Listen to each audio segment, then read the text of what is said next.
1월 6일 목요일 은혜와 회복을 위한 가정 예배를 시작합니다. 다 같이 주님 가르치신 기도합니다.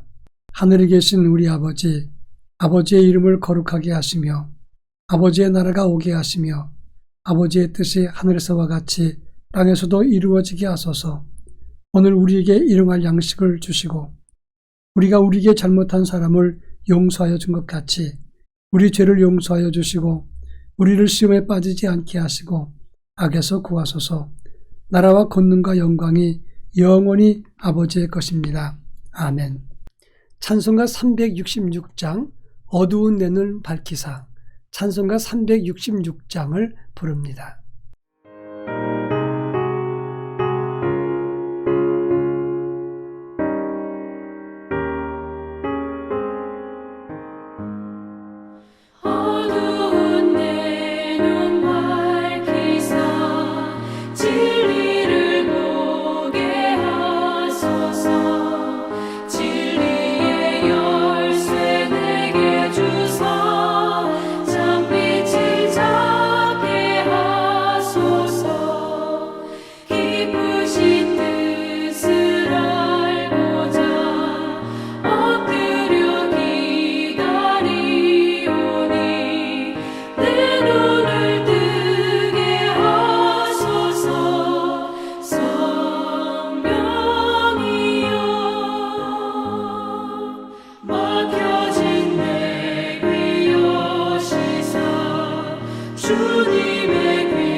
이 시간 우리에게 주시는 하나님 말씀은 구약성경 민수기 22장 27절로 30절입니다.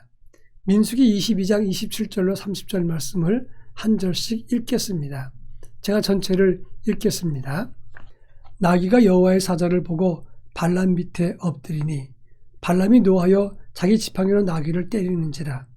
여호와께서 나귀의 입을 여시니 발람에게 이르되 내가 당신에게 무엇을 하였기에 나를 이같이 3번 때리느냐. 발람이 나귀에게 말하되 내가 나를 거역하였기 때문이니 내 손에 칼이 있었다면 곧 너를 죽였으리라. 나귀가 발람에게 이르되 나는 당신이 오늘까지 당신의 일생 동안 탄 나귀가 아니냐. 내가 언제 당신에게 이같이 하는 버릇이 있었더냐. 그가 말하되 없었느니라. 아멘. 오래전에 어떤 가정에서 40대 가장이 갑자기 심장마비로 세상을 떠나게 되었습니다. 그 당시 저는 부목사 때였기 때문에 그분이 우리 교구 식구였기도 해서 장례 중간중간에 그 집을 방문하고 예배를 인도했고 입관 예배를 제가 진행했습니다. 장례가 다 끝난 다음에 그 부인 지사님에게 위로 예배를 드리러 갔더니 그분이 그런 말씀을 했습니다. 목사님은 그동안 어디 있다가 지금 오셨어요? 우리 남편과 아주 친했는데 남편이 돌아가셨잖아요. 이렇게 이야기를 했습니다. 저는 아주 깜짝 놀랐습니다. 그동안 3일 동안 수시로 그 집을 찾아다니면서 예배를 드렸고 입관 예배도 주장을 했는데 어떻게 나를 몰라보실까?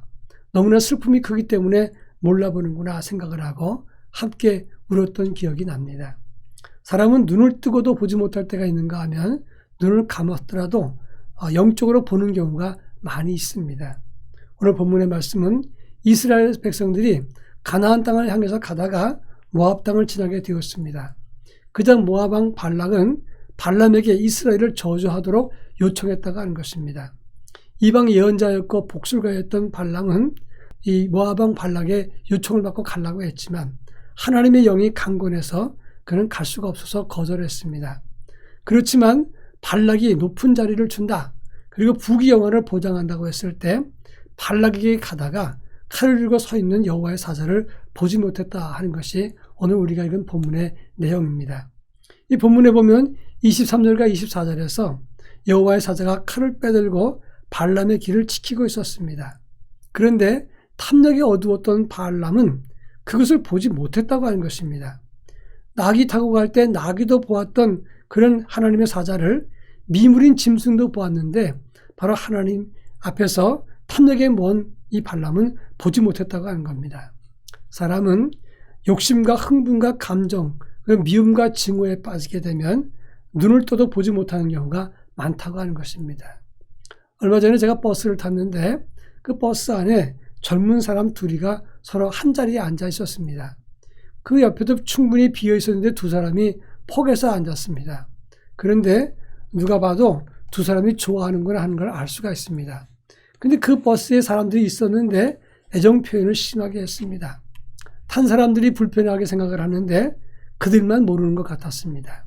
여러분, 감정에 빠지면 자기밖에는 보지 못한다고 하는 것입니다.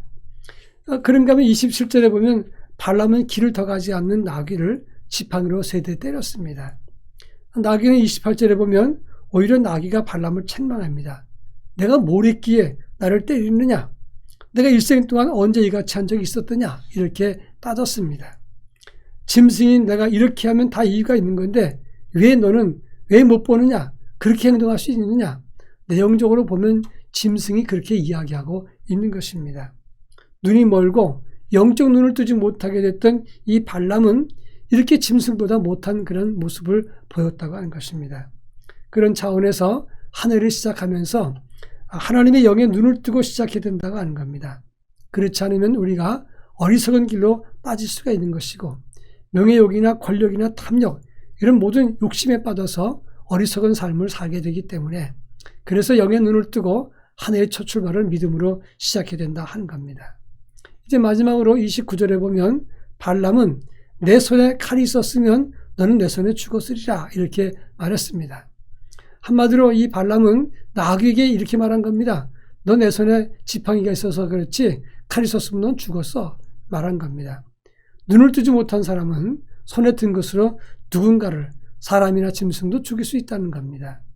반면에 눈을 떴던 나귀는 죽을 발람을 살렸습니다. 여기에 큰 차이가 있습니다. 우리가 어리석어서 눈을 뜨지 못하면 사람과 짐승과 일을 그르칠 수가 있습니다.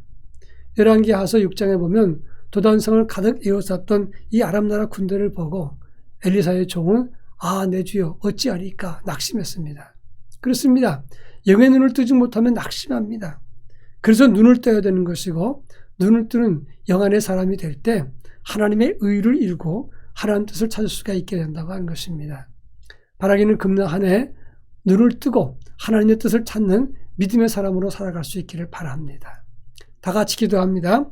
영의 눈을 뜨고 하나님의 뜻을 찾고 어리석은 발람처럼 살지 않게 하옵소서. 기도하겠습니다.